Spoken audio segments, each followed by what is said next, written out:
and welcome to So You Think You Can Dev, a KMS debrief on all things digital.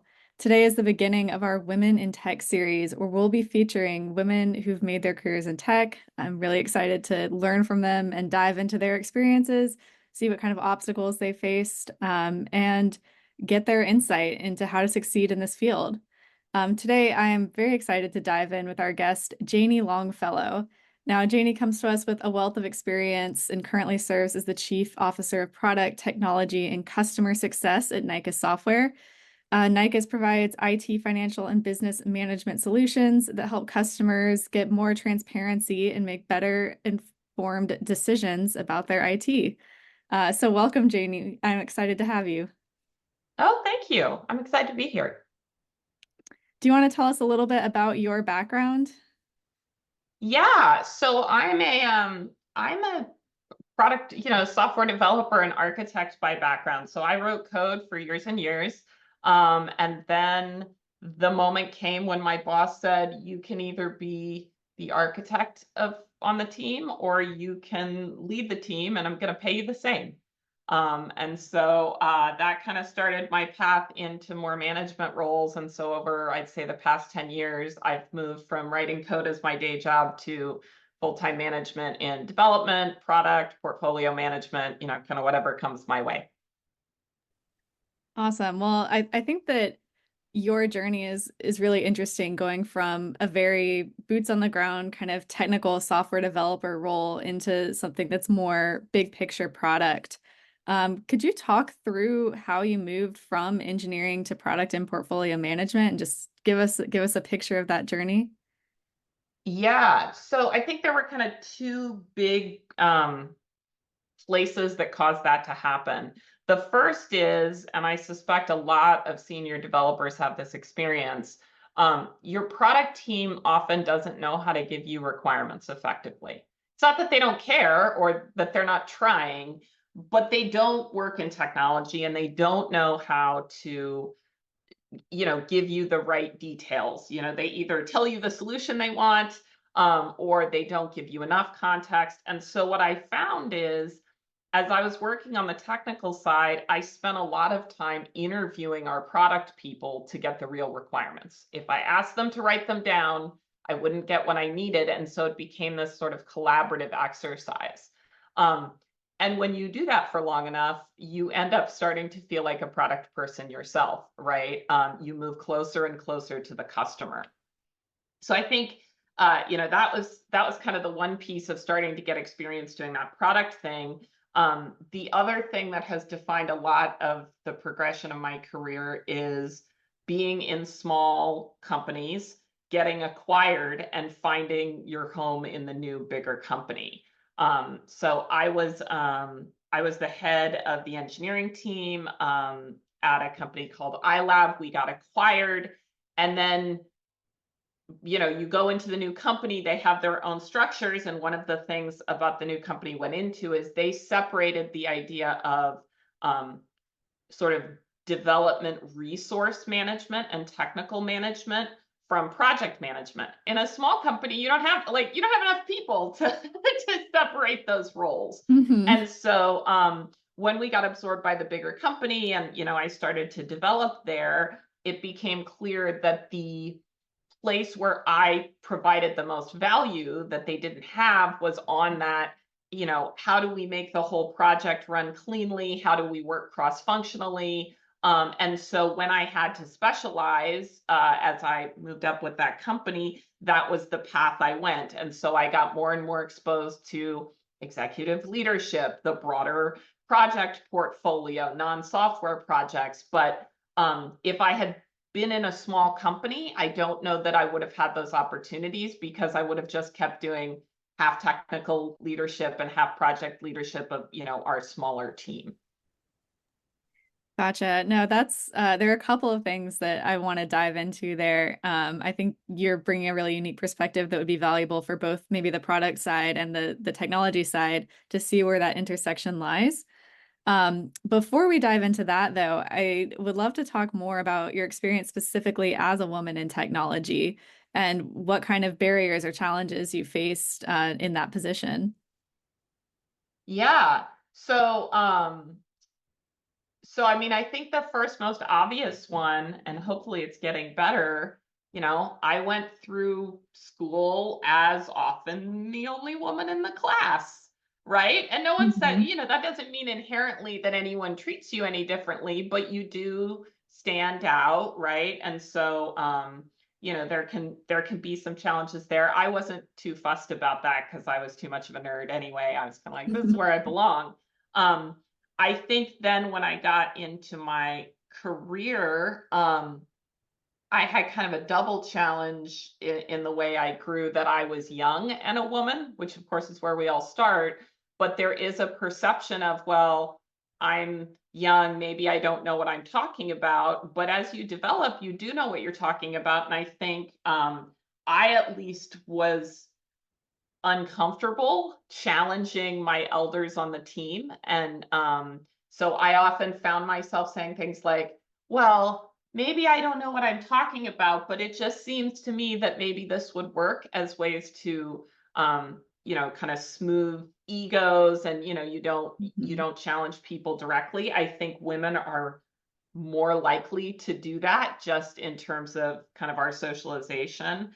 Um, I luckily was never held back from developing and getting new roles. Partially because I was in small companies, I had really great support from in leadership and advocacy. I think the biggest challenge, honestly, was some of the subtle stuff. And you know, I came to work one day in a dress because I was going out afterwards, and my boss, who's a lovely, very nice man, said, "You can write code in a dress?" Hmm. And, he was just teasing, right? But, like, oh no. I went to an AWS conference, and, developers, they sit 2 seats apart. Someone always sat right next to me. I got kind Mhm. of awkwardly hit on. Yeah. Um, and so I think part of it is, yes, the greater group should get better about, like, hey, that's not really cool. But I do think you have to have a little bit of a thick skin about that. Um, and uh, my experience personally has been, talent and capability breaks through that very easily. People may make assumptions about you. Um, but as soon as you're doing the work together, that quickly falls away. And once people have known me, I kind of, any issue about my gender has not been a factor. But you have to kind of make your mark there. I think the other feedback I got, and this has never happened in small companies, but in big companies that tend to be, at least the ones I've experienced, have been a little slower moving. I got some feedback as I moved into senior positions of, well, you're too direct. You need to Mm. be softer. And I can tell you for a fact that my male colleagues were not getting the same feedback. And so, Yeah. again, you kind of have to be a thick skin. It has not stopped me. I've been able to do all of the things I wanted to do, but there is a little bit of, it's dumb that we have to deal with this, but let's not let us stop it. No, absolutely. And I think it's really interesting, some of the points you touched on. I'm sure a lot of women can relate to, in technology or otherwise, that there are a lot of kind of social assumptions and institutions that we're changing slowly over time. What's in your locus of control is, to bring your best work forward, to not undermine your own capabilities by, to your point, saying, well, I'm not so sure about this, or maybe this is a Mm-hmm. bad idea. Just kind of present with confidence, and that can help break through barriers. Although, hopefully we see more broader change where um, Yeah. it's not so necessary to have to break through in the first place. Yeah. The other thing, I've worked on a lot of teams where I was the only woman. Hmm. And I was in a company, and there was another woman who was on the team. She was in a testing role, and she was with this team that they would yell at each other in their meetings. It was very kind of aggressive and combative, and she was not a fan of this. And all it took was there being another woman in the room to be like, because if you're Mhm. alone and you're like, do we really have to do it this way? That's really hard. But if you can just get one partner to say, no, this is not me being, Mhm. crazy or something. You guys are behaving in an unprofessional way, or this isn't the way we should run this team. She and I, as soon as we were in that meeting together, it wasn't like we did anything serious because we had each other's back. It just changed the vibe. So I think I'm always looking to really diversify my teams Mhm. because even the token diverse person, it doesn't necessarily change the overall vibe on their own, but it doesn't take much to start tipping that there. And so I think that can really help is trying to get a little bit of support in your corner. And like I say, it's not like the behavior outwardly seems to change so much, but something about just changing the ratios seems to change the impact. No, absolutely. I think that that's another good point is that it's not just I'm one individual who is a woman on the team. It's, well, we need to look at the bigger picture here. It can be really isolating to be one of X, Y, or Z. Yes. Um, there's certainly power in numbers. Yeah. Well, I really appreciate you diving in and sharing some of your experiences. And I mean, I think it sounds like you were able to really make strong strides in your career. And I'd love to understand a bit more about what was really surprising to you about moving from more of a technology development role into kind of this more product role.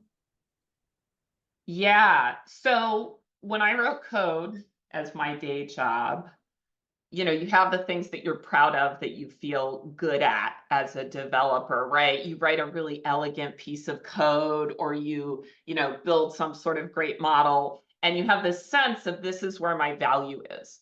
Um, I've of course stepped away from that. I don't do that as my day job anymore. And the things that actually bring lots of value are things I didn't expect. So I would say the most important skill that I have that I end up using, and it's going to sound really cliched, is communication.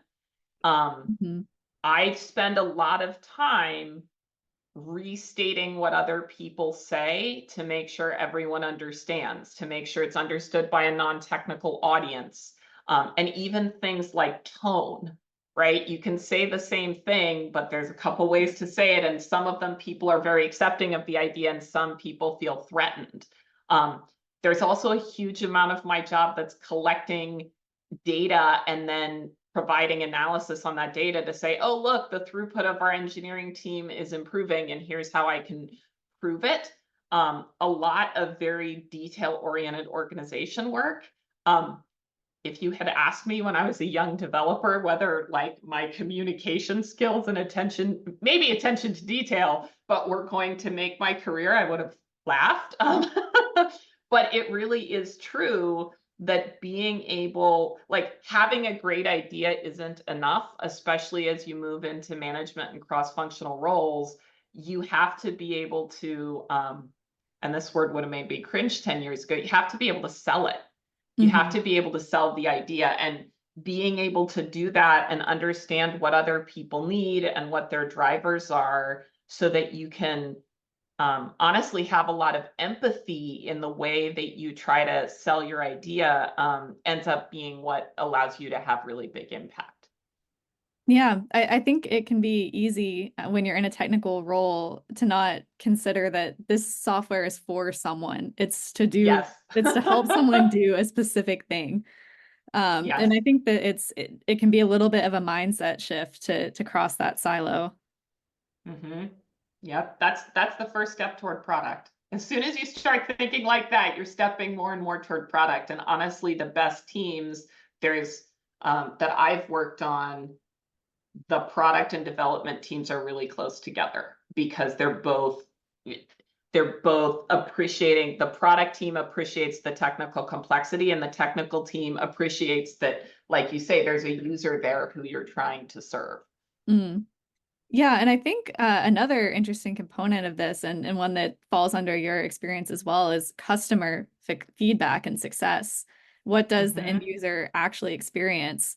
And so, how do you factor something like customer feedback into larger strategic decisions about the product or the direction?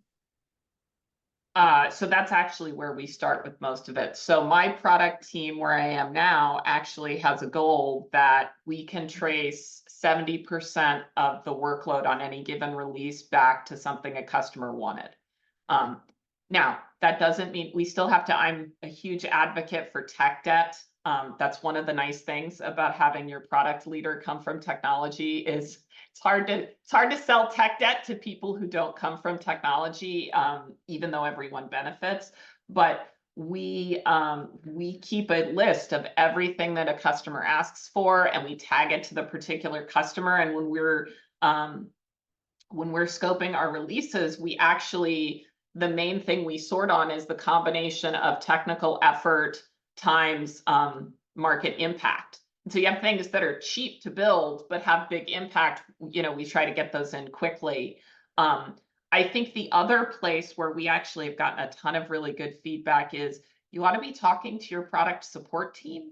Mm, um, your product support team knows where your product has problems, and that's not always bugs, right? Sometimes it's, I keep getting calls because they don't know which place to click on, and I just tell them and then they fix it. That's a product problem. Not that you can't solve mhm, it temporarily with documentation.